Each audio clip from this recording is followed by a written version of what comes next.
अस्सलाम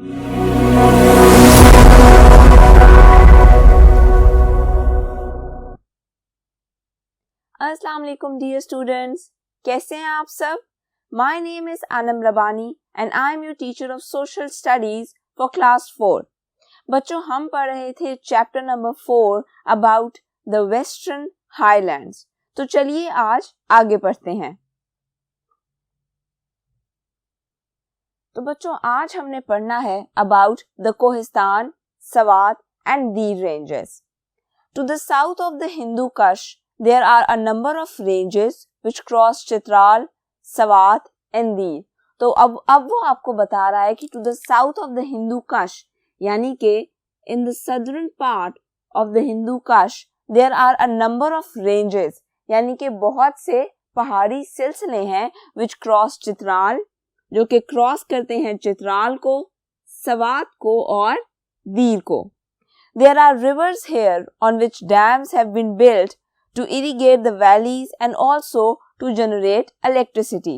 अब यहाँ पे कुछ दरिया हैं, rivers हैं on which dams have been built। dams का तो आपको पता ही है, dams are built to generate electricity। on which dams have been built to irrigate the valleys। irrigate का क्या मतलब होता है? irrigate का मतलब होता है पानी मुहैया करना, एक प्रॉपर सिस्टम के थ्रू किसी जगह को पानी की अवेलेबिलिटी देना, इसको हम कहते हैं इरिगेट करना। To irrigate the valleys and also to generate electricity, यानी कि वैलीज को इरिगेट करने के लिए और इसके अलावा टू जनरेट इलेक्ट्रिसिटी। द सफेद को and Waziristan hills form a barrier between Pakistan and Afghanistan. अब ये जो हिल्स हैं ये बनाते हैं barrier, form a barrier. Barrier हम नॉर्मली किसको कहते हैं? हम कहते हैं रुकावट को। और ये रुकावट किन दो कंट्रीज के दरमियान बनाते हैं? ये रुकावट बनाते हैं between Pakistan and Afghanistan. For centuries travellers, traders and invaders have crossed these mountains through the natural passes running through them. अब कई सालों के लिए ट्रेवलर्स यानी कि जो सफर करते हैं, जो ट्रेवल करते हैं, उनको हम कहते हैं ट्रेवलर्स। ट्रेडर्स हम कहते हैं जो लोग ट्रेड करते हैं, जो लोग तिजारत करते हैं। एंड इन्वेडर्स, इन्वेड करना हम कहते हैं किसी जगह पर हमला करने को। तो इन्वेडर्स कौन हुए? इन्वेडर्स वो हुए जो किसी जगह को इन्वेड करते हैं, किसी जगह पर हमला करते हैं। For centuries travellers, traders and invaders have crossed these mountains through the natural passes running through them। अब मैंने आपको कल बताया था कि पास क्या होता है। पास पहाड़ी सिलसिलों के दरमियान एक जगह होती है, एक गैप होता है जो कुदरती तौर पे मौजूद होता है और वो लोगों के गुजरने के लिए एक रास्ता बन जाता है। अब वो आपको बता रहा है कि जिन पहाड़ी सिलसिलों की हम बात कर रहे हैं उनमें कुछ नेचुरल पासेस हैं, यानी कि कुछ कुदरती गुजरने की जगह हैं। देयर आर नेचुरल पासेस जिनसे एक लंबा अरसा कौन से लोग गुजरते रहे? मैनी ट्रेवलर्स जो सफर कर रहे थे, ट्रेडर्स जिन्होंने तिजारत के लिए एक जगह से दूसरी जगह जाना होता था, एंड इन्वेडर्स या वो लोग जो एक जगह से दूसरी जगह पर हमला करने के लिए ट्रेवल कर रहे होते थे। The best known pass here is called Khyber Pass, which links Peshawar with Kabul। अब वो आपको यहाँ के सबसे अच्छे पास के बारे में बता रहा है जिसका नाम है खैबर पास, which links Peshawar with Kabul। और ये किन जगहों को जोड़ता है? It links यानी कि जोड़ता है पेशावर को काबुल से। Further south on the western side of the country are the Suleiman and Kirtar ranges। अब उसकी वेस्टर्न साइड पे कौन सी रेंजेस हैं, कौन से पहाड़ी सिलसिले हैं? वहां पे हैं सुलेमान एंड किरतार रेंजेस। बच्चों, मुझे पता है कि ये चीजें थोड़ी सी बोरिंग हैं और थोड़ी सी मुश्किल भी हैं याद रखना, but that is how it is in geography. आप इन चीजों के टेबल्स बनाना चाहो तो आपके लिए आसानी हो सकती है, अदरवाइज टेक अ हाइलाइटर, इन फैक्ट्स एंड फिगर्स को हाईलाइट करो और इनको बार बार पढ़ो जब ये चीजें बार बार आपकी नजरों से गुजरेंगी तो आपको ऑटोमेटिकली याद हो जाएंगी. In the Toba Kakar range, there is the Khojak Pass which connects western Pakistan to Afghanistan. अब in Toba Kakar range, there is the Khojak Pass. पहले हमने बात की थी खैबर पास की. अब हम बात कर रहे हैं खोजक पास की, which connects western Pakistan to Afghanistan. जो पाकिस्तान के वेस्टर्न एरियाज को कनेक्ट करता है with Afghanistan. Khyber pass connect कर रहा था पेशावर विद काबुल. फिर हमने बात की खोजक पास की जो कनेक्ट कर रहा है वेस्टर्न पाकिस्तान को अफगानिस्तान से. So now let's talk a little about the plateaus. Plateaus होते क्या हैं? प्लेट्यूज हम एक ऐसी जगह को कहते हैं जो कि नॉर्मल ग्राउंड से जरा हाइटेड जगह होती है, but it is not like mountains. ये थोड़ी सी डिफरेंट होती है. ऊपर से फ्लैट होती है लेकिन नॉर्मल जमीन से जरा उठी हुई होती है और दूसरी जमीनों से एक फासले पर होती है. मतलब आप यूं समझ लो कि अगर कोई नॉर्मल लेवल है उससे ये उठकर होगा. Not like mountains, they are straight, ऊपर से फ्लैट होते हैं. इनको हम कहते हैं प्लेट्यूज. अगर आपने प्लेट्यूज का एक जनरल आइडिया लेना है तो आप अपनी स्क्रीन्स पर उनकी पिक्चर देख सकते हो. इसके अलावा भी अगर आप इंटरनेट से सर्च करना चाहो और देखना चाहो कि प्लेट्यूज किस शेप के होते हैं तो आप देख सकते हो. We are going to talk about the Balochistan Plateau. 1000 to 2000 meters in height. Height कितनी है इनकी? Their height is 1000 to 2000 meters. Lies to the west of Suleiman and Kirtar ranges. और इनकी लोकेशन क्या है? इनकी लोकेशन है they lie west to the Suleiman and Kirtar ranges. अगर आपने चीज़ों को इजीली याद करना है तो आप इस तरह भी कैटेगराइज कर सकते हो कि हर की हाइट कितनी है, उसके बाद लोकेशन, इंपॉर्टेंट पॉइंट्स, यानी कि उसमें से कौन से पासेस गुजरते हैं और कौन कौन से रिवर्स गुजर रहे हैं. ये चीज़ें एक टेबल की फॉर्म में लिखी जा सकती हैं.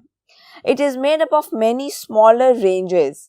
ये बहुत से छोटे छोटे पहाड़ी सिलसिलों का बना हुआ है which run from east to west, जो कि ईस्ट से वेस्ट डायरेक्शन की तरफ जाते हैं, starting at the Makran coast. और स्टार्ट कहाँ से होते हैं? At the Makran coast. Coast का मतलब मैंने आपको पहले भी बताया है. कोस्ट हम कहते हैं साहिली इलाके को, यानी कि अगर कोई भी दरिया या समंदर है तो उसके साथ का जो साहिली इलाका होता है उसको हम कहते हैं कोस्ट या फिर कोस्टल एरिया. तो यहाँ वो आपको कह रहा है कि it is made up of many small ranges which run from east to west starting at the Makran coast. So these ranges are running from east to west and they start at the Makran coast.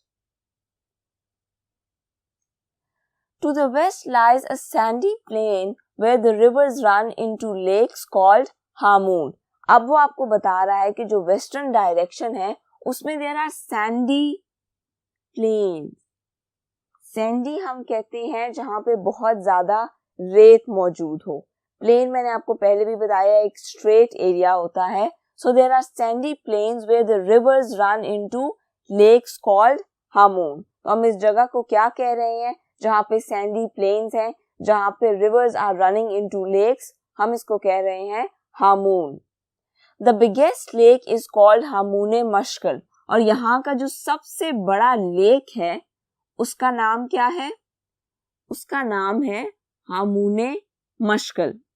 In the south there are narrow coastal plains and river basins. पहले उसने आपको बताया कि इसके waste में है Sandy planes. अब वो आपको बता रहा है कि इसके साउथ में देयर आर नैरो. नैरो हम नॉर्मली कहते हैं तंग को. कोस्टल मैंने आपको पहले भी कोस्टल का मतलब बताया, प्लेन्स का भी, and river basins. Some rivers such as the Purali, Hingol and Dasht flow into the Arabian Sea. अब अरेबियन सी किधर है?